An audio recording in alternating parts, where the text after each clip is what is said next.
Vi do il benvenuto da parte dell'Associazione Il Circolo Veneto, della quale sono segretario, sono Silvia Polese, e vi do il benvenuto anche da parte del nostro Presidente Cesare Campa, che non è seduto qui, ma è comunque presente, e al quale farei un caloroso applauso.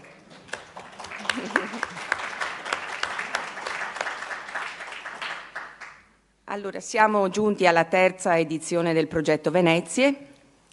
Questo progetto è uno dei fiori all'occhiello delle attività del Circolo Veneto, progetto che è stato ideato e che è curato dal professor Manno, che già conoscete, perché vedo molti volti conosciuti. È bello ritrovarsi qui alla ripresa di questo ciclo di conferenze. Sul foglietto che trovate sul posto o che potete trovare anche fuori in corridoio c'è il programma completo di questo ciclo di conferenze. Oggi abbiamo il primo appuntamento. La professoressa Folin verrà presentata poi dal professor Manno. Ecco, io vi invito, per chi ancora non conosce le nostre attività, a lasciare il nome, il cognome e l'indirizzo mail sul foglietto che trovate sempre nel tavolo che è posto nel corridoio. Poi vi indicheremo, vi comunicheremo tutte le nostre iniziative, se avete piacere di essere informati. Chi invece volesse dare un sostegno alle nostre attività del Circolo, perché siamo un'associazione di volontariato, può rivolgersi direttamente a me e vedremo in che modo si può collaborare. Grazie.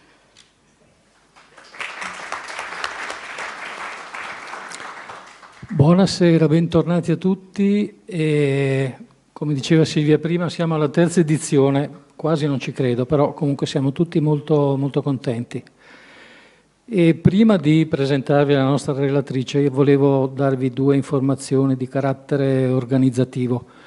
Abbiamo lasciato nei sedili questo volantino che vi invito a prendere se non l'avete fatto e tenerlo, ed c'è una copertina e qui dietro c'è il programma di tutte le conferenze che terremo quest'anno. Perché ve ne parlo? C'è una novità. Abbiamo deciso di non stampare le locandine consuete che voi nelle scorse edizioni trovavate in giro per le vetrine, nelle biblioteche, eccetera, e di affidare la comunicazione del progetto Venezia 2025 a questo volantino, che però sarà sempre uguale. Quindi abbiamo eliminato anche i volantini che stampavamo sulle singole conferenze.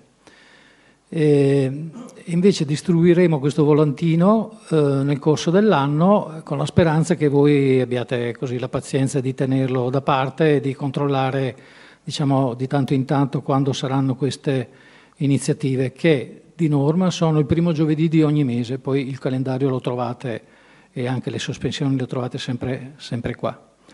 Se volete essere avvisati comunque come promemoria, se volete essere aggiornati sulle nostre iniziative, perché è un'altra delle cose che noi facciamo alla fine di ogni conferenza, la registrazione della conferenza la carichiamo sul canale YouTube e quindi si può riascoltare, o per chi non è riuscito a venire ad ascoltarla può comodamente scaricarla e ascoltarla tramite il proprio PC o il proprio smartphone. Ecco, bene, in questo volantino, laddove c'è il programma con tutte le comunicazioni, in fondo, nella parte inferiore del volantino, ci sono due codici. Io non so quanto voi siate avvezzi alle cose tecnologiche, però questi due codici sono il QR code. Se voi li inquadrate con la vostra telecamera aperta del telefonino, questi QR code vi consentono di scaricare dei materiali automaticamente. Il primo QR code, dove c'è scritto introduzione, vi consente di scaricare un documento abbastanza lungo che vi spiega per esteso le finalità del progetto Venezia. Un documento abbastanza lungo, ma uno lo può leggere con calma e può vedere quali sono le nostre finalità, le nostre intenzioni e soprattutto avere un resoconto anche di quello che abbiamo fatto negli scorsi 2 anni. Il secondo codice, invece, quello che avete a destra in basso, vi consente, come vi dicevo prima, di collegarvi al canale YouTube automaticamente del Circolo e di poter vedere le conferenze, le vecchie conferenze e quelle che di mano in mano caricheremo. L'invito dunque è a conservare questo volantino, magari prenderne anche più copie, così ci date una mano per fare un po' di pubblicità al progetto. E invece, se volete essere aggiornati, diciamo, mensilmente sulle nostre iniziative, vi consiglio di collegarvi ai canali social del Circolo, che trovate nella prima parte dove c'è la copertina, e in particolare al canale WhatsApp, perché lì potrete avere degli avvisi che potrete esaminare con estrema facilità. Ecco, questo per tenervi informati. Il mio compito, come al solito, è quello di presentare la persona che si rende disponibile e ci fa questo grande regalo di esporci i risultati delle proprie ricerche e dei propri studi che a volte sono durati per anni e sono anche tuttora in corso. Stasera il turno è quello di Enrica Folin, che io ringrazio perché Enrica Folin è un'esperta, forse tra le maggiori esperte su questo tema, e come accennavo prima, quando ancora la sala doveva riempirsi, Enrica ha scritto un libro, che è questo che vi mostro, che si intitola Il Serenissimo Purgatorio, e già parla da solo perché Enrica è una specialista di pittura veneziana e quindi in questo libro ci spiega con dovizie di particolari i principali dipinti che troviamo a Venezia, ma anche in territorio veneziano, che raffigurano il Purgatorio, ma con un taglio particolare che è anche ben esplicitato nel sottotitolo del libro, che è Letteratura, Società e Arte. È un po' anche il taglio che riprenderà in questa lezione che ci farà questa sera. Enrica è una storica dell'arte, si è laureata a Venezia con il professore Augusto Gentili. Forse non tutti conoscono la fama di questo vero e proprio maestro della iconografia e dell'iconologia, e dell'iconologia soprattutto veneziana.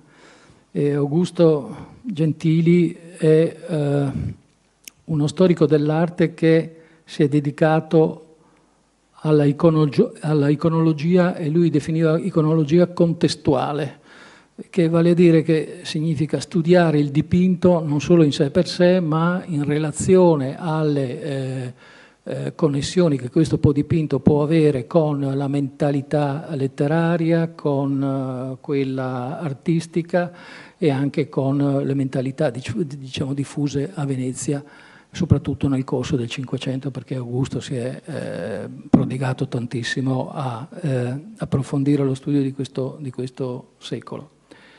Enrica è una sua allieva e quindi anche stasera vedremo che cosa significa. Non è mio compito stasera di addentrarmi su queste questioni di carattere teorico, che cosa significa iconologia contestuale.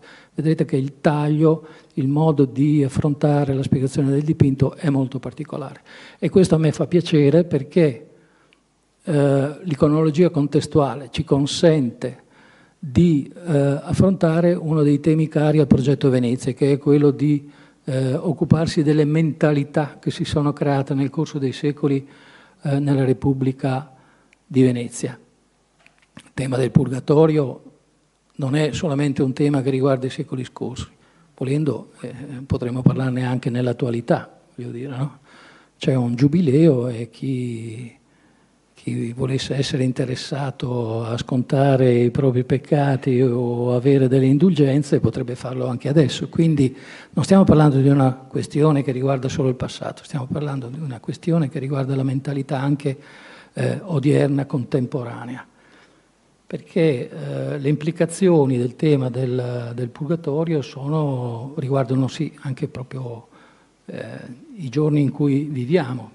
Il purgatorio ha delle implicazioni di carattere giuridico che ci influenzano, ha direi anche delle implicazioni che hanno a che fare col sistema bancario, ma di queste cose vorrei parlarne con Enrica poi alla fine, quando ci sarà un po' il tempo per farle alcune domande. Il tema del purgatorio è vastissimo. Diciamo, per presentarlo, che è un'invenzione della teologia cattolica. È una dottrina specifica che appunto viene elaborata, sistematizzata nell'ambito della Chiesa cattolica. Se noi volessimo andare a esaminare le implicazioni anche scritturali, eccetera, eccetera, dovremmo andare molto, molto indietro. Enrica penso che invece comincerà, come ha fatto anche nel suo libro, a partire dal Medioevo, perché è da lì che poi il tema, no, prende la sua forma, quantomeno nelle enunciazioni per esempio fatte dai concili. Mi riferisco al concilio di Lione, che è del 200, quello di Firenze di 2 secoli più tardi, e soprattutto il concilio di Trento.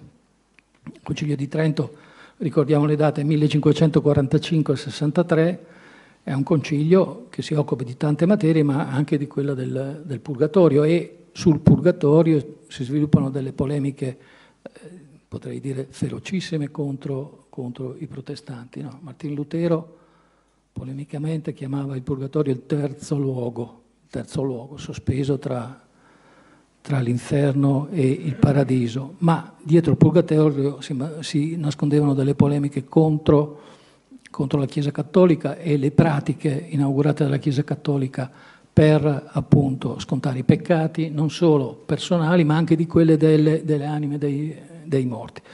Non voglio andare oltre, voglio lasciare lo spazio a Enrica e dire che appunto uno dei punti fondanti e anche qualificanti delle ricerche di Enrica è proprio quello di farci capire come il tema del purgatorio sia stato affrontato non solo dal punto di vista delle scritture, delle diatribe fra teologi, ma soprattutto proprio per convincere i fedeli, a partire dal 500 con il Concilio Tridentino, la Chiesa ha dedicato un'estrema attenzione alla funzione che le immagini dovevano avere per convincere i fedeli di questa realtà. E a Enrica io lascio la parola, ringraziandola ancora tantissimo per aver accettato di venire qui ai Candiani, dal lontano Lido, che è sempre un'avventura, no? Partire da come la chiami, l'isola, il Lido, no? L'isola che non c'è. L'isola che non c'è. Grazie. Grazie. Allora, grazie Antonio, al professor Manno, grazie al Circolo Veneto per l'invito, e direi senza indugio di iniziare questo viaggio che insomma è abbastanza ricco. Come tutti i viaggi, tutti abbiamo viaggiato, sicuramente è importante avere con noi una valigia, uno zaino, un trolley, fate un po' voi, con che cosa? Degli oggetti, o nella fattispecie delle informazioni, che ci serviranno per meglio affrontare questo viaggio per immagini, perché io sono una storica dell'arte, attraverso il purgatorio. Quindi la prima veloce premessa di questo incontro sarà proprio l'inserimento in questa valigia ipotetica di informazioni che ci renderanno il viaggio più consapevole. La prima informazione, va da sé, è la definizione di purgatorio, di questo dogma della Chiesa cattolica. Non ho voluto scomodare teologi, religiosi, men che meno il padre Dante, per la definizione, ma mi sono appoggiata ad un altro scrittore, che è William Shakespeare, che credo insomma tutti noi conosciamo. Una sua tragedia, che è l'Amleto, e un momento particolare dell'Amleto, cioè quando il fantasma del padre del principe compare al principe, no? Il re era stato ucciso dalla moglie e dal fratello, insomma in una tragedia shakespeariana, come si suol dire, gli compare e gli rivela tra le altre cose chi è lui adesso. Cosa dice questo fantasma? Dice: io sono lo spirito di tuo padre, condannato per un certo tempo a vagare di notte e costretto il dì a digiunare nel fuoco fino a quando i turpi delitti commessi nei giorni della mia natura mortale non siano arsi e infine purgati. Credo che in queste poche righe ci siano tutti gli elementi che definiscono il dogma cattolico, tra l'altro scritto da Shakespeare, del purgatorio. In primis si parla di spirito, si parla di anime. In purgatorio non ci va il corpo, ci va la nostra anima, quando, ahimè, moriremo, si staccherà dal nostro corpo. Quindi parliamo di anime e di spiriti. Si parla di condanna per un certo tempo. Se c'è una condanna vuol dire che c'è stata una sentenza, vuol dire che c'è stato un tribunale. Noi sappiamo dalla teologia escatologica cattolica che al momento della morte, quando si scinde lo spirito dal corpo, quello spirito, quell'anima, verrà sottoposta ad un processo, ad un tribunale, detto che compirà questo giudizio individuale, che nulla ha a che fare col giudizio universale che sarà alla fine dei tempi, ma lo lasciamo lì, questo giudizio individuale, particolare, che andrà a vagliare che tipo di vita quell'anima ha compiuto, cioè quante opere buone e soprattutto si vaglieranno le opere cattive. Cosa sono le opere cattive? Sono i peccati. In base alla quantità e alla qualità, mi verrebbe da dire, di questi peccati, ci sarà una condanna. Questa condanna farà sì che quest'anima finirà in un carcere. Ecco che vi ho messo l'immagine che vedete vicino, che è tratta da un libro del 1675 che parla proprio del purgatorio, lo paragona a un carcere. Quindi utilizziamo anche noi questa metafora, no? C'è un'anima colpevole perché è sporca dei peccati, è stata giudicata e finisce in un carcere. Questo carcere è il purgatorio. In questo carcere ci sono delle fiamme, queste fiamme faranno sì che la detenzione nel carcere e il fuoco puliscano quest'anima sporca dai peccati, la ripuliscano, la purgano, utilizziamo pure questa parola, e possa finalmente ascendere al paradiso. Quindi il purgatorio, luogo di detenzione, dove si scontano dei peccati in seguito ad una condanna per via di un tribunale, ma è un luogo a termine. La differenza con l'inferno: dall'inferno è un ergastolo, non si esce da di là, si rimarrà lì per sempre. Il dogma del purgatorio, come diceva anche il professor Manno, è un dogma della Chiesa cattolica, non è riconosciuto da tutte le chiese cristiane. Diventa tale, diventa dogma, quindi accettato come un atto di fede, a seguito del secondo concilio di Lione del 1274. Verrà ribadito, diciamo così, nel 1439 con il concilio di Firenze e, scusatemi il gioco di parole, ribadito per l'ennesima volta, ma come diceva il professor Manno, in seguito alle istanze, uso una parola sbagliata, perdonatemi, negazioniste del mondo protestante sull'esistenza del purgatorio, in seguito al Concilio di Trento.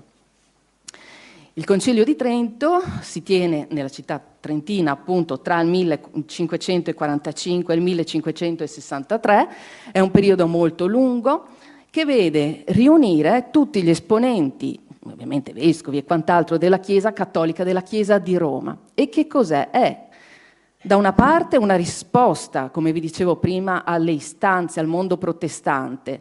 Tra l'altro vi ricordo che il mondo protestante nasce da una costola del mondo romano, Martin Lutero è un agostiniano, no? Che non riconosce alcuni dogmi, tra i quali appunto quello del purgatorio. La risposta che la Chiesa di Roma vuole dare a queste istanze che negano nella fattispecie il dogma del purgatorio è una risposta compatta e la dà nell'ultima sessione, quella della 25esima, che si tiene il 3 e il 4 dicembre del 1563. Io vi sto sottoponendo da un po' questa immagine di Elia Naurizio, che è un pittore insomma non molto conosciuto di area trentina, ma perché secondo me ben ci fa capire la risposta dei padri conciliari. Li vedete? Sono qui, vediamo se recuperiamo col mouse, eccolo qua.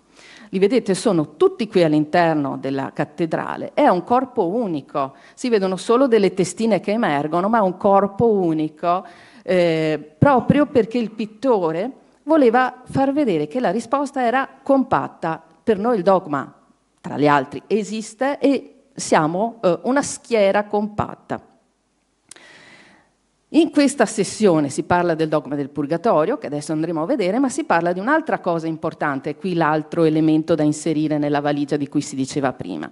Cioè si analizzano le immagini, o meglio, diciamo in senso più ampio, l'arte religiosa. No? Noi abbiamo le nostre bellissime chiese, sono belle da un punto di vista architettonico, pittorico, adesso le vedremo, di suppellettili, perché anche quando si celebrano le messe abbiamo degli importanti suppellettili che aiutano nella celebrazione. Bene, in Concilio di Trento si va a disciplinare, cioè si dettano proprio delle regole su ciò che è lecito o non lecito esporre proprio visivamente anche nelle chiese. Chi è che controllerà poi questa liceità? Il vescovo o il patriarca, nella fattispecie ad esempio nostra, con le visite pastorali. Quindi le immagini che da ora in poi si vedranno all'interno delle chiese saranno immagini corrette. Cosa vuol dire? Vuol dire che rispondono a quei precetti che emergono dal Concilio di Trento. I poveri committenti e anche i poveri pittori come facevano a capire che cosa era corretto o meno? Bene, vengono pubblicate tutta una serie di testi, detti testi precettistici, io ve ne ho portati 3 esempi qua, nei quali si definiscono appunto le regole della liceità, continuiamo a usare questo parallelismo, no, con la vita anche carceraria, di ciò che è artistico. Noi ovviamente ci concentreremo essenzialmente sulle immagini. Quello che è importante tenere a mente è che le immagini, da ora in poi soprattutto, dovranno avere 3 funzioni, che saranno quella devozionale, cioè stimolare la preghiera. Avranno la funzione didascalica, quindi dovranno anche insegnare a chi guarda le immagini. Vi ricordo che l'analfabetismo era imperante, molto pochi leggevano, quindi il catechismo si faceva anche e soprattutto attraverso le immagini. E dovranno avere la funzione documentaria, cioè quello che si vede, come vi dicevo prima, deve riportare l'evento storico corretto. Ecco che nascerà anche quel filone che si chiama geografie, per quanto riguarda la raffigurazione dei santi, e che tratta della storia dei santi. Dovranno essere normate. Tra un po' vedremo le immagini del purgatorio, quindi immaginiamoci di essere un fedele del secondo 500, 600 e 700 che entra in una chiesa e vedremo che cosa vedrà. Ma noi possiamo anche in qualche modo sentire quello che ascoltava nella chiesa. Come? Ovviamente non con l'audio-video perché non c'erano, ma con le trascrizioni delle omelie dei sermoni. Noi parliamo di purgatorio, l'ho detto prima, parliamo di un ambito penitenziale e sappiamo che l'anno liturgico della Chiesa cattolica si concentra soprattutto sull'aspetto penitenziale durante la Quaresima, tra un po' anche ci siamo. Sono 2 i momenti importanti, no? L'avvento che ci avvicina alla nascita di Gesù, di Cristo, e la Quaresima che ci porta alla Pasqua. La Pasqua, che cos'è? Il momento in cui il Figlio di Dio compie il disegno divino, muore sulla croce a beneficio di noi peccatori. Quindi immaginiamoci tutte queste serie di prediche durante la Quaresima che battevano non solo appunto sulla morte di Cristo, ma soprattutto che è morto per noi, per i nostri peccati, per pulire le nostre anime. Adesso sto un po' estremizzando, ma anche il tempo è anche quello che è. Questi 2 testi sono 2 emblematici di una serie di testi, tra l'altro si possono anche trovare in internet liberamente. Chi è interessato li invito a leggere perché sono dei volumi di arte retorica fantastica. Vi ho portato 2 esempi, quello a sinistra sono le omelie quaresimali di Luigi Vedova, che era un minore osservante di San Francesco della Vigna, un veneziano, e l'altro invece era un gesuita, Giacomo Lubrani, solo che questo non era veneziano, era napoletano. Bene, lui ogni anno, siamo nel 600, lui ogni anno veniva su a Venezia, pagato dalle parrocchie o dalle scuole di devozione perché era amatissimo dai veneziani. Cioè la capacità retorica è di descrivere le fiamme del purgatorio, le anime del purgatorio, le definisce i febbricitanti del purgatorio, quindi capiamo anche una situazione di calore e di sofferenza, sono straordinarie. Quindi chi vuole sentire in qualche modo quello che sentivano loro nelle omelie può farlo attraverso queste immagini. Iniziamo, chiusa la valigia, iniziamo il nostro viaggio attraverso le immagini del purgatorio e iniziamo proprio come se fossimo un'anima che si stacca dal corpo e viene sottoposta a questo giudizio particolare o individuale di cui vi dicevo prima. La prima immagine che vi sto mostrando con il suo particolare si trova alla Pieve di San Floriano, qui nel Bellunese, a Forno di Zoldo. È un'opera che è stata voluta dalla parrocchia, quindi dai fedeli, insomma, della Pieve di San Floriano. È un'opera composita, come si suol dire, perché c'è sia l'apparato scultoreo, questo ovviamente tutto legno, opera del famoso Andrea Brustolon, e la pala d'altare di Agostino Ridolfi. Sono due media, come si suol dire, che comunicano tra di loro, cioè si comunica di morte e redenzione. Ahimè il tempo è poco e quindi ci dobbiamo concentrare purtroppo su un particolare della pala che ci porta all'inizio appunto del nostro viaggio, no? Di questo giudizio. Il giudizio avviene attraverso la pesatura proprio delle azioni, buone o cattive. E noi vediamo quest'angelo, che è un angelo particolare, perché forse l'avrete riconosciuto, è vestito da soldato, ha una spada, ha una bilancia, nell'iconografia questo è l'arcangelo Michele, tanto caro appunto a Mestre. Vi chiedo di ricordare questo particolare perché ci servirà alla fine, l'immagine di questo angelo vestito da militare. Adesso vedremo anche un altro esempio. Che cosa sta compiendo? Beh, sta compiendo una pesatura su una bilancia che ahimè non esiste più perché ormai è tutto elettronico, ma qualche tempo fa ancora si usava, c'erano i due piatti, no?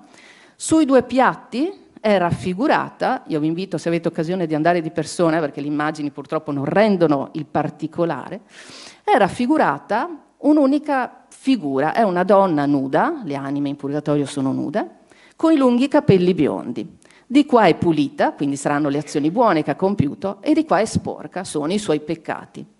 Purtroppo per lei, vedete, il piatto della bilancia con i peccati pesa di più, ed eccola qua.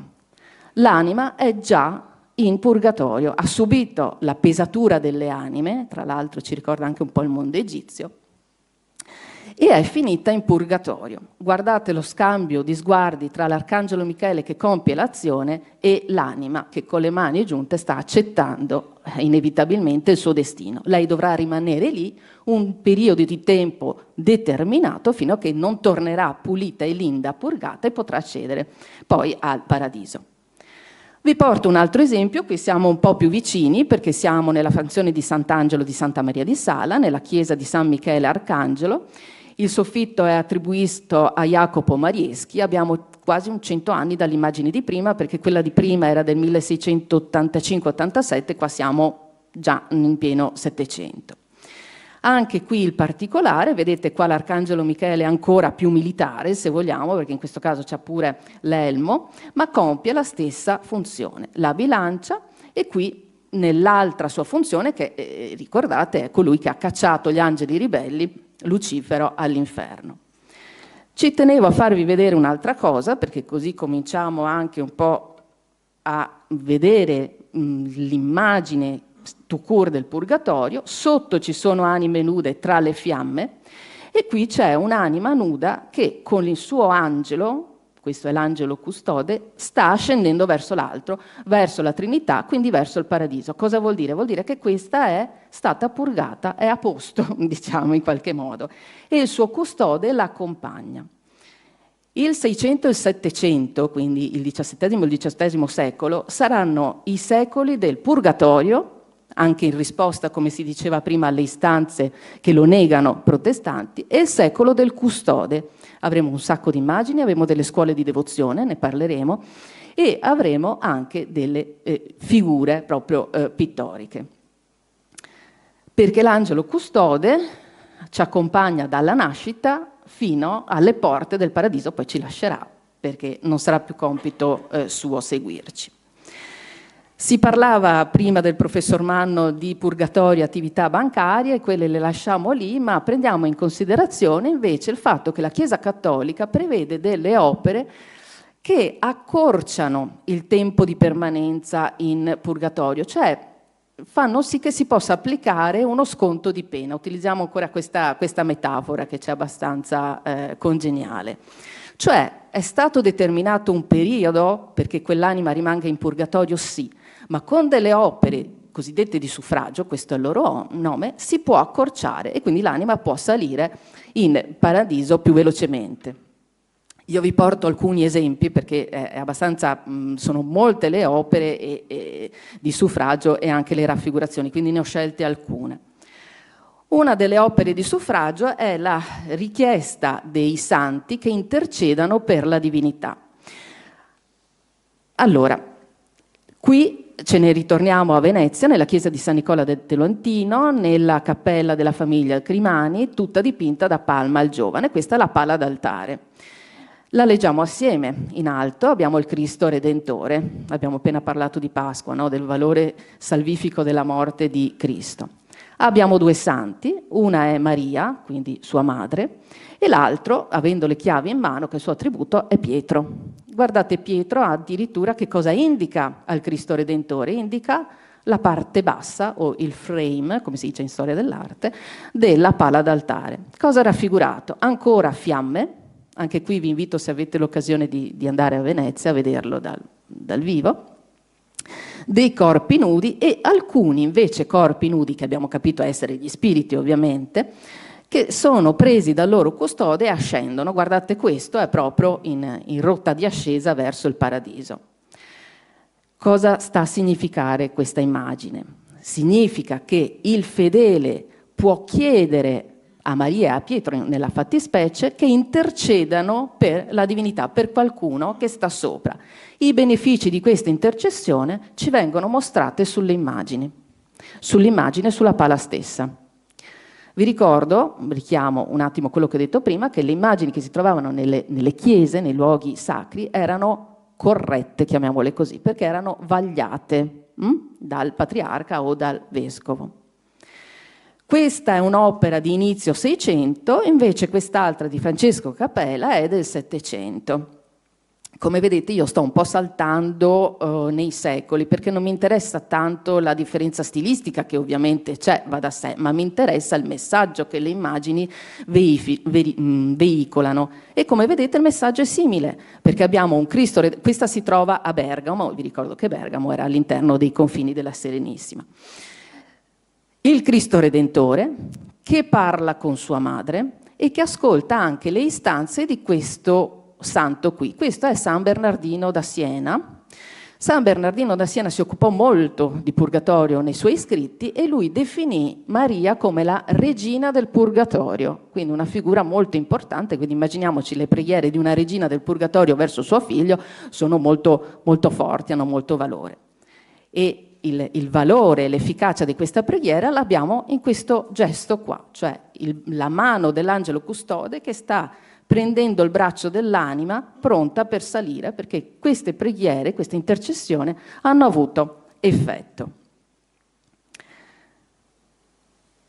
Un'altra opera di suffragio, quindi la preghiera, i santi, la richiesta dell'intercessione, è quella dei cosiddetti doni divini. Cosa sono i doni divini? Sono essenzialmente degli oggetti che Maria, nella fattispecie, stiamo guardando lo scapolare carmelitano, dona a noi fedeli, ai quali noi dovremmo essere devoti. Qual è il beneficio di essere devoti a questi doni divini? Che ci proteggono in vita, durante gli accidenti della vita, ma che ci proteggono quando la nostra anima sarà in purgatorio, la speranza di andare in purgatorio ovviamente non all'inferno. Perché nella fattispecie questo dono qua, che Maria fa a un priore dei Carmelitani, che è Simon Stock, poi diventerà San Simon Stock, è un dono che è unito a una promessa che Maria fa ai devoti di questo scapolare carmelitano. Se voi sarete devoti, e qui si parla sia ai religiosi all'ordine dei Carmelitani, sia ai laici, che sono devoti a questo oggetto, avrete l'anima salva dalle fiamme del purgatorio il sabato successivo alla vostra morte. Voi mi direte, io sono devoto, muoio il venerdì alle 23:59 e dopo un minuto me ne vado in paradiso.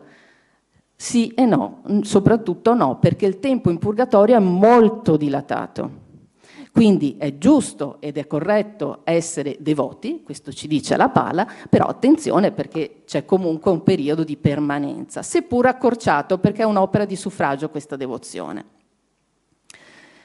Nella parte centrale, poi vi dirò chi ha commissionato quest'opera, nella parte centrale, che potete vedere meglio qui, abbiamo figure di principi, regine, dogi, dogaresse, siamo a Venezia, siamo nella chiesa dei Carmini, e soprattutto di un pontefice. Questo pontefice sarà colui che, tramite la cosiddetta bolla sabatina, le bolle erano questi documenti ufficiali che i pontefici emanavano, sancisce che c'è stato questo dono, cioè Maria ha donato a Simon Stock questo oggetto, e soprattutto che è vero che il sabato successivo alla morte, con però questa differenza, si avrà l'anima salva. Quindi immaginiamoci un devoto che entra in chiesa, che veste questa pala d'altare e che vede coi suoi occhi l'oggetto, la fotografia del dono, che vede un papa, e ovviamente lo sa perché erano istruiti su questo, che sancisce la veridicità del dono, ma che soprattutto vede che queste anime tra il purgatorio che portano lo scapolare, queste due anime qua sono un fronte e un retro praticamente, lo scapolare è per i laici, è un pezzettino di stoffa portato a pelle sul fronte e sul retro, tenuto con due stringhe. Tra l'altro, a onor di cronaca, lo portava anche Papa Wojtyla quando subì l'attentato a Roma. Vedete che questo è stato devoto in vita evidentemente allo scapolare, ha l'anima salva perché anche qui l'angelo custode lo stappa dalle fiamme ed è pronto a portarlo su. Chi sono stati i committenti di questa opera? Sono stati i confratelli della scuola del Sacro Scapolare Carmelitano di Venezia, che aveva sede inizialmente nella chiesa dei Carmini. Quando poi l'aspetto economico gliel'ha permesso, si sono costruiti quella bellissima scuola grande dei Carmini, che non so se conoscete un po' Venezia, si trova dall'altra parte della Calle, e che nel Settecento ha dato la possibilità al Tiepolo di esprimersi con quello splendido soffitto. Questa pala d'altare, siamo anche qui tra 5 e 600, che cos'è? Come ve l'ho spiegata io. Immaginiamoci di essere un fedele che entra e vede questi step. E dice, a questo punto allora divento devoto del Sacro Scapolare Carmelitano perché c'ho un beneficio. Non dobbiamo stupirci di questa spregiudicatezza, ecco, diciamo così, dell'uso delle immagini. Perché si faceva? Ho avuto occasione, scrivendo il libro, di leggere dei testi di domenicani, ad esempio. Loro hanno il rosario, che funge, diciamo, allo stesso modo salvifico dello scapolare carmelitano. E vi assicuro che le parole che utilizzavano questi domenicari per smontare il valore degli altri oggetti salvifici è impressionante, sembra veramente delle gazzarre. Quindi queste immagini avevano lo scopo di mostrare e di anche avere degli adepti, perché l'iscrizione a queste scuole laiche era dietro pagamento, ogni anno si pagava una benentrata e se da una parte i confratelli avrebbero poi pregato per le anime, dall'altra c'era un incasso che poi ha anche permesso la costruzione di questa scuola. Altre opere di suffragio e un'altra scuola, restiamo sempre a Venezia, vedete in alto, vedete questo spazio, questa attualmente è l'Aula Magna dell'Ateneo Veneto, ma originariamente, stiamo parlando prima dell'arrivo di Napoleone che ha chiuso le scuole, ha chiuso gli ospedali, ovviamente forse non l'ho specificato, quando parlo di scuola ovviamente non intendo in senso didattico, intendo delle confraternite, ecco sì, lo ribadisco. Anche in questo caso qui oggi si parla di Ateneo Veneto, ma originariamente questo edificio era la sede di una scuola importantissima per Venezia, che era la scuola normalmente conosciuta come la scuola dei Picai. I confratelli avevano il compito di accompagnare i condannati a morte dalle carceri, dalle prigioni di Palazzo Ducale, alle due colonne in piazza San Marco, perché lì avveniva l'esecuzione della sentenza capitale, normalmente con l'impiccagione, impicca veneziano, dai Picai. Quindi una funzione importantissima, perché qual era da un punto di vista cristiano? Era quella di prendere questo disgraziato e durante il viaggio convincerlo, prima di salire al patibolo, di confessarsi il più possibile in modo che la sua anima, che se uno subisce una pena capitale evidentemente è pesante, fosse meno pesante quando si sarebbe presentata davanti al tribunale, la pesatura dell'arcangelo Michele, e almeno non sarebbe andata all'inferno ma in purgatorio. Quindi una funzione pietistica in qualche modo di questi confratelli. Il soffitto è dipinto da Palma il Giovane, più o meno negli stessi anni in cui dipinge anche la Cappella Grimani e i Tolentini che vi ho fatto vedere prima, e qui tra le altre cose ci sono 3 opere di suffragio.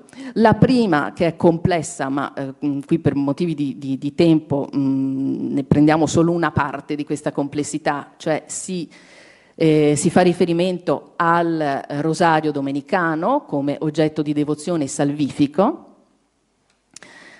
Abbiamo l'elargizione delle elemosine, perché anche l'elargire le elemosine, sia se lo si è fatto in vita, sia se qualcuno in vita lo fa per te che sei in purgatorio, è un'opera di suffragio, quindi accorcia il tempo, e sia le messe di suffragio. Queste hanno un'origine antichissima perché si fanno risalire a Gregorio Magno addirittura. Quindi su questa che oggi è l'Aula Magna, ma originariamente era l'oratorio di questa scuola, quindi si pregava, si celebravano messe, i confratelli alzando gli occhi al cielo vedevano queste opere di suffragio e probabilmente le mettevano anche in pratica. Da un punto di vista strettamente iconografico sono delle macchine a mio avviso funzionanti, perché prendiamo in considerazione questa qui, una per le altre.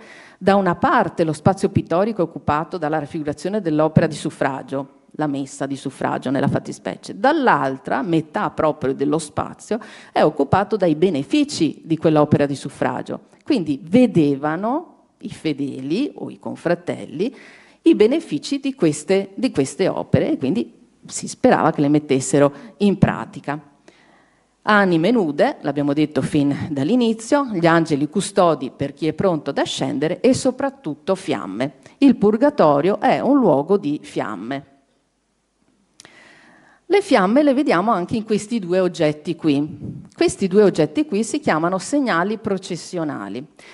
Le scuole o confraternite che dir si vogliano avevano tutta una serie di confratelli, molte erano aperte anche alle donne, cosa non da sottovalutare in questi secoli. Erano gestiti in modo gerarchico, c'era un capo che era il guardian grande, era a tempo, quindi poi se ne eleggevano, pareva durasse un anno indicativamente in carica, e molto spesso tra le varie opere che compivano c'erano le processioni, perché le processioni sono un'altra opera di suffragio per l'anima dei confratelli, a beneficio dell'anima dei confratelli. Erano talmente importanti queste processioni che il confratello che per un motivo anche gravissimo non avesse potuto partecipare doveva pagare pegno, proprio pagare in soldoni la sua assenza. A capo di queste processioni c'erano questi oggetti, li troviamo anche nelle chiese, anche qui nel Duomo di Mestre ce n'è uno. Sono proprio delle macchine sceniche, in qualche modo, sono lignee dorate, come potete vedere, e erano messe in testa alla processione, c'era una grande asta che le sorreggeva. La prima che vi propongo, questa a sinistra, adesso si trova al Museo dell'Opera della Basilica di San Marco, ma è ascrivibile a una confraternita o scuola dell'Angelo Raffaele che si trovava nella chiesa dell'Angelo Raffaele di Venezia e che era appunto intestata all'Angelo Raffaele e altri due santi, dei protosanti, erano dei militari romani, siamo veramente all'inizio della cristianità, che non hanno abiurato il cristianesimo, sono Osvaldo e Niceta e per questo hanno subito il martirio. Ed eccoli raffigurati qua. Ma soprattutto nella parte bassa ancora corpi nudi di uomini e di donne tra le fiamme.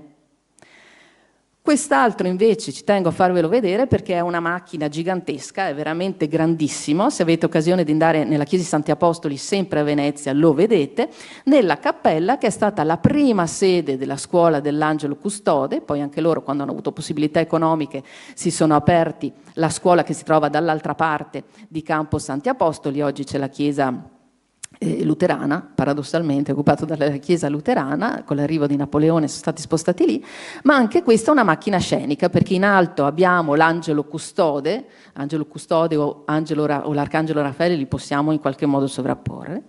Abbiamo la figura dei confratelli, i confratelli avevano un abbigliamento particolare, soprattutto erano incappucciati perché le opere di suffragio o le opere pie si fanno senza far vedere il proprio viso.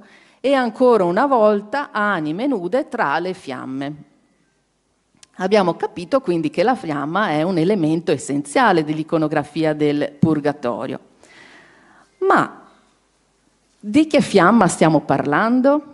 Allora, anche qui ritorniamo un attimino a Trento. Che cosa ci dicono i padri conciliari? E lo scopriamo attraverso le parole del cardinale Roberto Bellarmino che scrive nel De Purgatorio, fa il resoconto di questa sessione del Concilio di Trento che si occupa proprio nello specifico del purgatorio. Una domanda che i padri conciliari si chiedono è: dove sta il purgatorio? Dov'è questo purgatorio? E la risposta è: alle porte dell'inferno. Ve lo faccio vedere quello che loro intendevano. Allora, prendiamo in considerazione questa immaginina qua in alto a sinistra, che è una incisione inserita all'interno della Vigna del Signore, è un libricino scritto da padre Lorenzo Pezzi sul finire del Cinquecento, quindi a stretto giro di posta col Concilio di Trento, che è conservato alla Biblioteca della Cini qui a Venezia. E vi chiedo di avere attenzione, questo è il particolare che vi ho poi evidenziato qui sulla destra. Allora, che cosa raffigura? Raffigura una bocca mostruosa, un leviatano di biblica memoria, cioè questo mostro, l'inferno, era disegnato come una bocca mostruosa che inghiottiva le anime dei peccatori, ahimè, che non potevano più uscire. E il fatto di non poter più uscire lo vedete proprio qua, perché qui ve l'ho evidenziato in giallo, ci sono un corpo e un altro corpo che fanno, diciamo, vorrebbero uscire da questa bocca, ma il diavolo, vedete questa figura, questo forcone, qui ci sono due belle corna e con queste ali veramente diaboliche, le sta ricacciando dentro, cioè lì in quel fuoco siete, lì dovete rimanere perché siete dei dannati, quello è un fuoco di dannazione. Ma dello stesso fuoco, e queste sono tutte fiamme, ci sono altre due figure che ci tengo a farvi vedere, che è questa figura qui e questa figura qui. Adesso ve la spiego perché ahimè non si vede molto bene, bisognerebbe avere il libricino in mano. Allora, questa è una figura, guardate, ci sono i piedi, le gambe, le cosce, il busto, le spalle, la testa e le braccia. È esattamente, scusate il gesto, è messa così, ok? E chiede di essere presa, un po' come i bambini che vogliono essere presi in braccio, fate conto, da quest'altra figura. Questa invece è impicchiata sull'altra, perché qui abbiamo le gambe, il corpo, le braccia, la testa e le ali. Se abbiamo un po' capito, abbiamo un po' di dimestichezza, stiamo parlando dell'angelo custode. Quindi quest'anima che è nuda sta uscendo dalle fiamme perché il custode è pronto per prenderla, portarla nella Gerusalemme celeste in paradiso. Quindi le fiamme sono le stesse, solo che hanno due funzioni diverse. Da una parte sono le fiamme della dannazione, della sofferenza eterna per chi si è meritato evidentemente l'inferno, dall'altra sono delle fiamme che servono, comunque di sofferenza, ovviamente il purgatorio è il luogo di sofferenza, ma che servono a sciogliere la ruggine del peccato. Questa è una citazione che faccio da, credo, l'unica dottoressa cattolica in purgatorio, una santa vissuta a cavallo tra il 4 e il 500, Santa Caterina da Genova, no da Siena, da Genova, che lei compì dei viaggi in purgatorio e vedendo queste anime sporche diede questa bella definizione, secondo me, delle fiamme del purgatorio, cioè come le fiamme che sciolgono la ruggine, cioè qualcosa che è sopra, no? La ruggine è qualcosa che è sopra i metalli, la ruggine del peccato. Sciolta la ruggine, le anime possono ascendere. Quindi ricordiamoci questa idea del fuoco con la doppia funzione, ma è lo stesso. Abbiamo visto, quindi, e andiamo anche verso la conclusione, che possono essere messe in essere delle opere, appunto, definite di suffragio. Sono delle opere che portano un beneficio a queste anime, perché gli accorciano il tempo di permanenza e comunque gli danno delle boccate di ossigeno in qualche modo a queste anime. Portano del refrigerio. Anche in questo caso non uso una parola a caso perché faccio riferimento, pensate, a Tertulliano. Tertulliano è stato uno dei primi scrittori romani, siamo tra il 150 e il 200, quindi parlo del secondo e terzo secolo, che parlava appunto di un luogo dove stanno queste anime, un luogo di sofferenza, ma le nostre opere, lui non specifica bene quali sono le opere, ma le nostre opere, essenzialmente la preghiera all'epoca, portano del refrigerio. Quindi immaginiamoci questa immagine di anime che stanno morendo dal caldo, pensiamo alle nostre, scusate se banalizzo, ma per renderlo un po' più semplice, i nostri agosti tremendi di canicola, no? Andiamo sotto l'aria condizionata o magari sotto una bella doccia, no? Quindi st'acqua fresca che ci dà del sollievo. Il refrigerio è proprio questo e noi lo vediamo esattamente in queste tre immaginine che vi sto facendo vedere da un po'. Sono 3 immaginine che fanno riferimento, adesso le leggiamo tutte, ad un'altra scuola di devozione, in questo caso è la scuola di Maria o la scuola dei morti. Ovviamente quando si parla di morti parla di anime in purgatorio, perché ripeto, le anime in inferno non hanno più bisogno di opere di suffragio perché non sono necessarie, esatto, e in paradiso sono già, come dire, a posto. Quindi quando parliamo di scuola di morti sappiamo che i confratelli si occupavano delle anime in purgatorio. Bene, questa scuola dei morti si trovava all'interno della chiesa di San Geremia e Santa Lucia di Venezia, oggi è più conosciuta come Santuario di Santa Lucia. Anche questa scuola inizia la sua storia all'interno di un altare della chiesa, poi quando le possibilità economiche glielo permettono, ecco che costruisce una scuola proprio che comunica tra l'altro con un corridoio con la chiesa. Se siete un po' avvezzi a Venezia e conoscete Riva de Biasio, se voi vi mettete da questa parte di Riva de Biasio vedete la chiesa di Santa Geremia e Lucia, e a sinistra vedete proprio questo edificio qua che era la sede di questa scuola. E sul muro c'è questo alto rilievo, non si vede benissimo, ma si vede una Maria con un bambino, una persona in ginocchio che è vestita come un confratello, abbiamo visto prima il tipo di abbigliamento che devono avere i confratelli, che getta dell'acqua su delle testoline che emergono dalle fiamme. Questa immagine qui è esattamente ripresa da questa qui. Questa è un'incisione, lo vedete dove si trova, sul frontespizio di questo libricino. Allora, queste scuole, quando ci si iscriveva, ti davano un libricino, una specie di costituzione vademecum di diritti e doveri, di benefici e obblighi, ne abbiamo parlato prima, no, rispetto alle processioni, che il confratello deve avere quando si iscrive nella scuola. Sono dei libricini piccolini, molti sono conservati alla Biblioteca Marciana e sono interessanti non solo perché ci permettono di capire come venissero vissute queste opere di suffragio, come venisse vissuta la vita della scuola, ma anche perché ci danno queste immaginine qua. Questa incisione, noi non sappiamo chi sia stato l'autore, ma è molto esplicativa perché abbiamo Maria e il bambino, abbiamo il confratello e guardate cosa fa, con una brocca sta buttando l'acqua sul fuoco, come si suol dire, perché qui abbiamo le anime tra le fiamme, ma abbiamo il custode, l'angelo custode, quindi stiamo parlando di purgatorio, sta dando del refrigerio. E ancora, eccolo qua, questa non so quanto si vede purtroppo, ahimè, ma questa è una matrice di rame, è piccolina, non è molto grande, è conservata al Museo Correre e finora nessuno l'aveva associata proprio a questa scuola dei morti che aveva sede nella chiesa di San Geremia e Lucia. Ma se noi guardiamo l'iconografia, vedete Maria col bambino, se vediamo che c'è il confratello che getta acqua sul fuoco, su questo fuoco dove ardono queste 2 figure nude. Quindi, a mio avviso, si parla di una matrice per evidentemente fare anche dei volantini, cioè si facevano, o dei piccoli santini, i cui committenti sono stati proprio i confratelli di questa scuola di San Geremia. E mi avvio alla conclusione di questo viaggio riportandovi a Mestre. Vi riporto a Mestre però tramite Venezia. In che senso? Questa scuola dei morti nel 1810, quindi la Serenissima, ahimè, era già caduta, accoglie parte delle reliquie di una santa molto importante per il mondo escatologico, ma soprattutto per Venezia, che era Santa Veneranda. Le reliquie di Santa Veneranda si trovavano nella chiesa del Corpus Domini, che i buoni francesi ci chiudono. Quindi le reliquie vengono portate proprio in questa sede di cui vi dicevo prima. Per cui questa scuola prenderà il nome anche di Scuola di Santa Veneranda. Chi era Veneranda? Veneranda era una ricca ragazza, figlia di 2 cristiani, siamo alla prima cristianità perché stiamo parlando di Antonino Pio, quindi siamo veramente agli inizi, convertiti entrambi al cristianesimo e la figlia va da sé anche lei, che subirà il martirio, ovviamente la morte, perché non vuole abiurare la sua fede cristiana per ritornare pagana.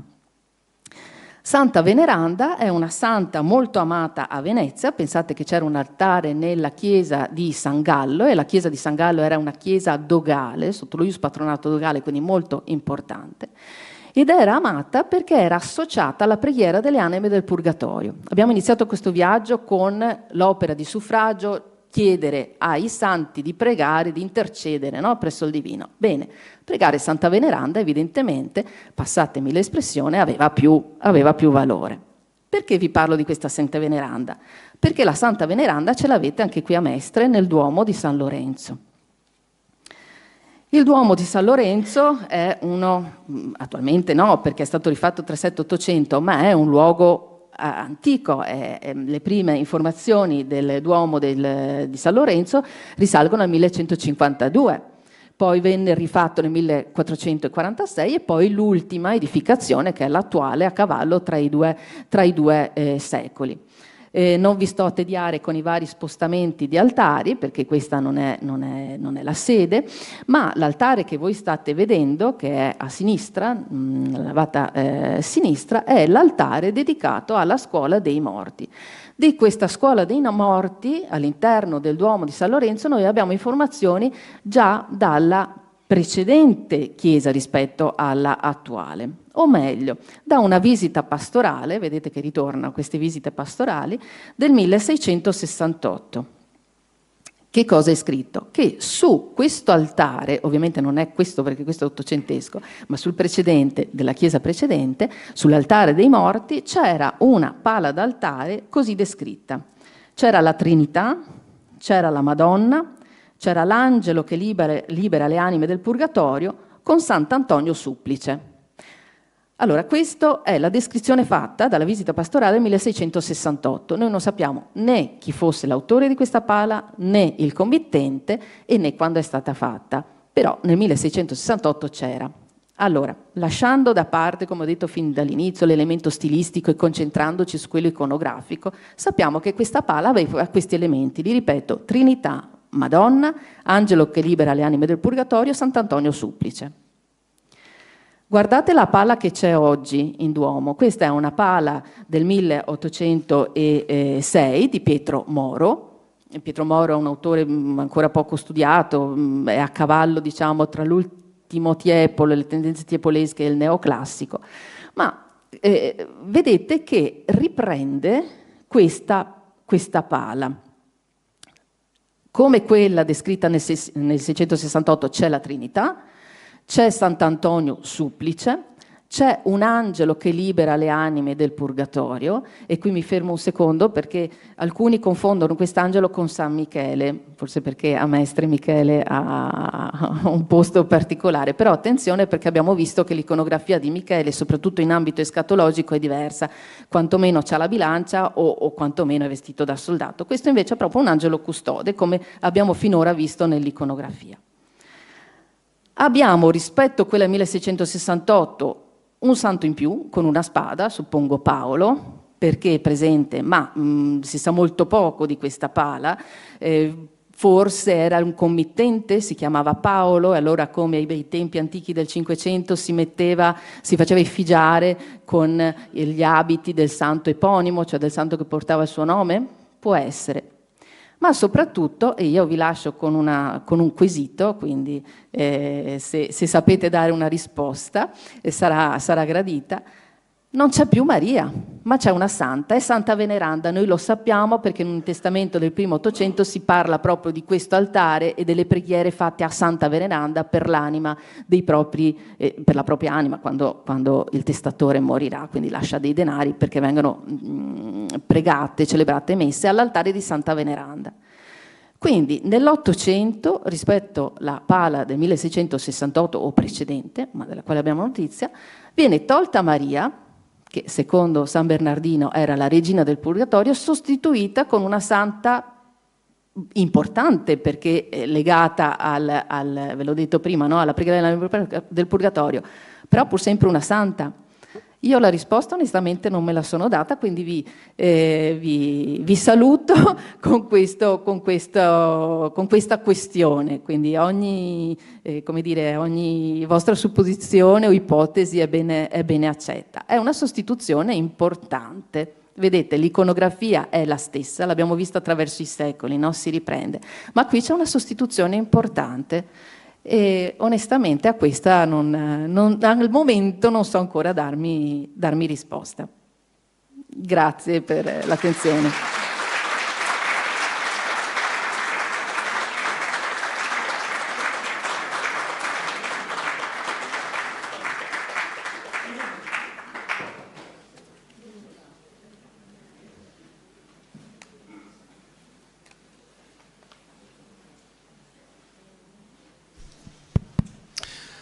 Grazie Enrica, Grazie a voi. per le cose che ci hai spiegato, anche per le novità e soprattutto per quello che ho imparato anche a destreggiarmi meglio, no? nelle fiamme del purgatorio. Sicuramente da domani sarò più buono. Sì, assolutamente sì. O qualcuno per te, ma Sì, buono di sicuro. sei stata molto convincente. Non io, loro, Sì. i vincitori e committenti hanno fatto tutto loro. No, e in effetti le immagini hanno un potere straordinario, perché al di là del fatto appunto che erano e sono anche tutt'oggi, magari in altri ambiti, adoperate proprio come strumento di convinzione delle persone. Bene, se c'è qualcuno che vuole intervenire, vuole fare qualche domanda, me lo può dire se alza la mano, perché vengo con il microfono in modo che possiamo sentire tutti. Ecco, vedo un Paolo. E do la parola a Paolo Pistellato, che è un collega, un insegnante di storia dell'arte. Grazie. Ciao. La sua bellissima conferenza mi ha suscitato parecchie domande, naturalmente mi accontento di fargliene una. E lei mi corregga le inesattezze perché non ho fatto a tempo a controllare dei dati prima di venire, no? Ma io ho letto a suoi tempi uno splendido libro di Jacques Le Goff intitolato La borsa e la vita, ecco, che spiega che il purgatorio nasce nel periodo romanico, intorno al 1100 se non ricordo male, poi viene convalidato nel 1200 come avete detto, no? Nel concilio. Ma insomma, vengo al dunque, cioè, nasce perché la gente possa far marciare l'economia medievale, cioè prestare soldi a interesse senza dannarsi l'anima con un'opportuna. Ecco perché la borsa e la vita e non o la borsa o la vita. Le chiedo questo, lei è partita da immagini tardo cinquecentesche e mi incuriosisce molto questa lacuna o comunque questa esiguità delle raffigurazioni del purgatorio medievali. A cosa si deve? Perché io capisco la logica. Ci sono, ma non No, potuto... ci sono, diciamo okay. che per motivi di tempo e di formazione sono partita da Trento, perché Trento, dico una cosa un po' forte, è l'ultimo momento in cui la Chiesa di Roma definisce sto purgatorio, dice c'è, basta, e non ne discutiamo più, quindi diciamo per motivi di tempo e anche di studio sono partita da lì, ma in ambito medievale addirittura peggio, ci sono immagini che parlano del purgatorio anche in Bassa Italia, nella zona di Matera eccetera, ben prima del 1274, quando per la prima volta la Chiesa lo sancisce come dogma. Quindi, e qui c'è ad esempio Gurievic, uno studioso, che dice ma come la Chiesa lo sancisce nel fine del 200 eppure le immagini sono del 1000, viaggi in purgatorio, noi ci ricordiamo quello di Dante da scuola, ma uno dei primi ce lo testimonia il Beato Beda, quindi siamo veramente agli inizi. E quindi io vi riporto la spiegazione che fa lui, che è uno storico, io non lo sono, quindi non mi permetto. Lui dice, molto probabilmente, quindi so che dico una cosa forte, ma mi appello, cioè ambasciatore non porta, lui dice molto probabilmente, mentre i primi cristiani, subendo il martirio, perché questo è stato, scusate se vado veloce, andavano direttamente in paradiso, perché il martire va in paradiso, quando il cristianesimo diventa religione di Stato, viene accettato, quindi non c'è più il martirio. Sti cristiani dove vanno? Allora, considerato no in paradiso, considerato no l'inferno, perché hai comunque una vita retta, e allora si va a cercare nelle sacre scritture, nell'idea, questo luogo di mezzo, quello che appunto Martino Lutero chiama il terzo luogo, in senso anche spregiativo. E quindi nasce paradossalmente da una religiosità popolare e da un'esigenza che va a cercare poi anche nelle scritture, ma verrà confermato più avanti. Quindi la pittura, e qui arrivo a lei, pittura o forme artistiche, chiamiamole così in generale, esisteva ben prima della Chiesa, quindi già prima del 1274, in forma evidentemente tollerata dalla Chiesa. Qui, ripeto, ci sarebbe conferenze, sarebbe veramente a stare ore e ore e ore. Però esisteva già prima. Io, un po' per motivi di tempo, un po' perché veramente quando... Post Concilio di Trento, il 600 è il secolo del purgatorio, lo trovate ovunque. Scusate la parentesi personale, io ho fatto un viaggio a Napoli e mi sono accorta che il purgatorio era ovunque, lì è ancora vivo, legato all'occupazione spagnola, alla registrazione spagnola. E mi sono detto, scusate, ma il purgatorio qua a Venezia c'è? Ho iniziato questi miei giri per Venezia, per il Veneto, perché questa è un'elaborazione della tesi che ho fatto col professor Gentili. E effettivamente le opere del 6 e del 700 sono molto di più, ma non solo perché sono state conservate meglio ovviamente, ma sono molte di più perché si calca proprio la mano, diciamo così, su questo dogma, perché bisogna rispondere ai protestanti, capito? Non ho parlato di indulgenze a pagamento perché sennò ci saremmo persi. Certo. Scusi, famosa... le volevo chiedere se non ho equivocato. Allora, non ha senso cercare un purgatorio nelle raffigurazioni del giudizio universale? Perché, come dire, lì le leggi sono fede, cioè non è più in linea il di tempo massima, del purgatorio. sì, quando ci sarà il giudizio universale, il purgatorio chiuderà, perché è l'unico Certo. mondo ultramondano che chiuderà i battenti, come si suol dire, perché si andrà o di qua o di là. Quindi no, in linea di massima no. C'è il concetto del fuoco, Certo. che vi ho spiegato prima, però questo è. Grazie. Prego, grazie a lei. Bene, se ci sono altre domande? Altre... Un viaggio che il Circolo Veneto ha fatto a Matera ci hanno mostrato un discorso particolare, che si può andare in purgatorio, ma anche però con una borsetta piena di indulgenze, piena di opere buone. Quindi in qualche maniera, dice, a Matera, quindi prima del Consiglio di Trento, viene presentato il mondo del purgatorio con le anime, e dicevano quelli di Matera, siamo gli unici che hanno le borsette con l'indulgenza. Diciamo che con Trento evitano abbastanza di parlare di indulgenza, visto che il denaro è mondo escatologico, insomma Martin Lutero aveva qualche cosa da dire, quindi hanno un po' separato i soldi da questa cosa qua, però sì, conosco benissimo, è vero. E a me ha colpito moltissimo, sempre della questione sul purgatorio, gli aspetti economici, che poi comunque scaturiscono da una grande macchina anche quella, diciamo. Ed è una delle ragioni, mi pare, anche per capire le proteste da parte dei protestanti, no? Sì, non so, appunto. puoi dirci qualcosa su questo? Allora loro accusano, perché si potevano anche acquistare, diciamo, degli sconti di pena con le famose indulgenze di cui sopra, proprio si pagava proprio brutalmente, lo sto dicendo. Diciamo che le indulgenze nascono effettivamente durante il periodo delle crociate, perché i crociati, che erano soldati cristiani che morivano in Terra Santa, potevano morire, perdonatemi ancora la velocità, con la coscienza sporca, e quindi gli si dava un'indulgenza, loro partivano con l'indulgenza, e quindi, perché combattevano per il cristianesimo, e quindi potevano morire abbastanza tranquilli. Queste indulgenze poi vengono aperte addirittura ai familiari, che non andavano in Terra Santa, stavano qua, e poi un po' alla volta si cominciava a pagare per l'indulgenza.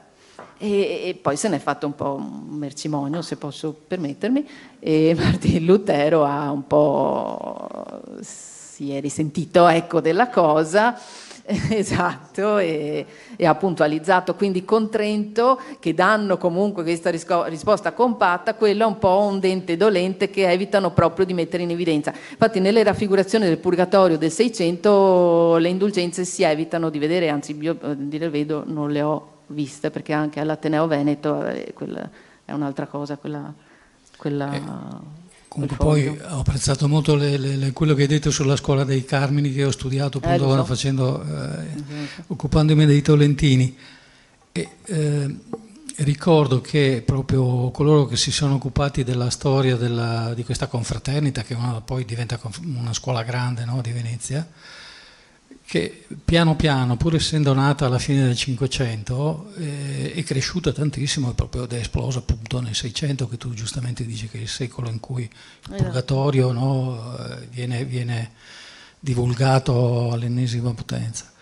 Allora, si dice, non so perché io non ho mai visto il documento, insomma, comunque che nel Seicento metà della popolazione di Venezia avesse lo scapolare, cioè che quindi avesse versato l'obolo per indossare lo scapolare, che era uno strumento straordinario, diciamo, in tutta l'economia che tu ci hai spiegato, no? Perché uno dei suoi nomi era quello di pazienza, no? Per cui, voglio dire, è il modo migliore per affrontare il purgatorio e le fiamme purganti del purgatorio, no? Perché se io vengo svincolato da questo terzo luogo il sabato successivo, insomma, posso anche chiamarlo pazienza, insomma, aspetta un po' di io, poi dopo tu ci hai spiegato che in realtà Attenzione, non è perché così. una delle paure più grandi delle anime in purgatorio, ce lo dicono appunto questi teologi, ma anche queste figure di monache, questa Santa Caterina da Genova che vi ho detto prima, che parlavano con queste anime, era di presentarsi al cospetto di Dio, quindi alle porte del paradiso, ancora sporchi. Cioè loro sapevano che stavano soffrendo tra le fiamme del purgatorio, ma volevano essere ben certi di arrivarci puliti sopra. E la sofferenza massima, paradossalmente, tra queste fiamme del purgatorio, che abbiamo capito essere le stesse del paradiso, era peggiore per quelle del purgatorio rispetto a quelle dell'inferno, perché lì non si vedeva Dio. Allora, se uno all'inferno di vedere Dio non gli poteva interessare molto, ma pensate un'anima che si sta pulendo per poi vedere Dio e in purgatorio non ha il refrigerio della visione di Dio, quindi era una sofferenza anche maggiore a termine, l'altra era eterna a termine, ma era molto più intensa. E tutto quello che vi sto dicendo glielo dicevano a loro nelle chiese con le omelie di cui vi ho portato alcuni esempi. Quindi c'era una macchina in qualche modo visiva e uditiva che funzionava molto bene. Quindi immagino che ci sta che metà della popolazione si fosse iscritta alla scuola. Non dubito, insomma. Naturalmente c'era anche poi l'aspetto finanziario che a Venezia, tant'è vero che si sa che c'era una vera e propria industria di abitini, quindi c'erano delle donne che li confezionavano e addirittura se voi andate di fianco alla chiesa dei Carmini c'è una calle che si chiama Calle delle Pazienze, proprio perché lì avevano sede i laboratori che cucivano le pazienze, cioè sì. Quindi gli scapolari, diciamo, che erano dei prodotti cuciti a mano. Insomma. Diciamo che quello che vi ho detto stasera è sovrapponibile ad altre realtà, Roma, Milano, Firenze ovviamente, cioè questo era il mood del 6 e del 700. Io ho trattato questo perché di questo mi occupo, però inevitabilmente studiando ho preso in considerazione anche le altre realtà. Erano paesi stranieri all'epoca, no? Roma, Firenze, quindi era proprio il meccanismo che era oliato evidentemente, che funzionava. Ci sono altre domande? Arrivo. Aspetti. Grazie. Se si può presentare, per favore. Mi chiamo Anna Maria e quando sono andata a vedere i Carmini e la scuola di Carmini mi hanno detto che chi facevano gli scapolari erano le pizzocchere, tanto che c'erano poi le calli delle pizzocchere dove appunto c'era il laboratorio di queste signore, insomma, che facevano questi elaborati. Sì, è vero. Altre domande? No? E allora ne approfitto per darvi ancora la buonasera e per ringraziare di nuovo Enrica per la bellissima lezione che ci ha regalato.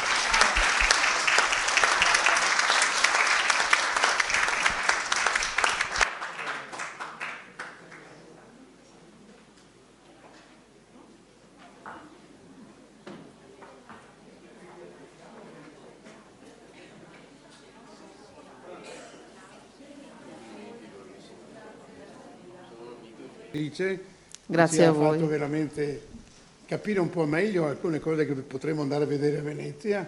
Volentieri. Con conoscenza di causa, grazie a voi. Però insomma siamo in periodo carnevale, non c'entra assolutamente nulla con la conferenza, però siamo in periodo di carnevale, il circolo organizza una cena con della musica molto bella il 28 al Bologna.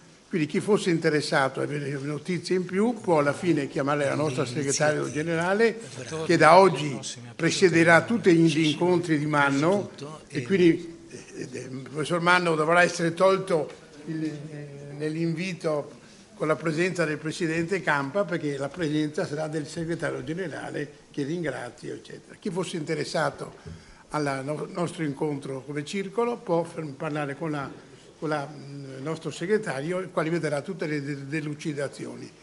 Mi sono introdotto a gamba tesa, chiedo scusa al professor Manno che non me la perdonerà, grazie.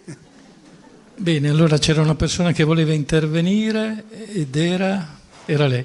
Ciao.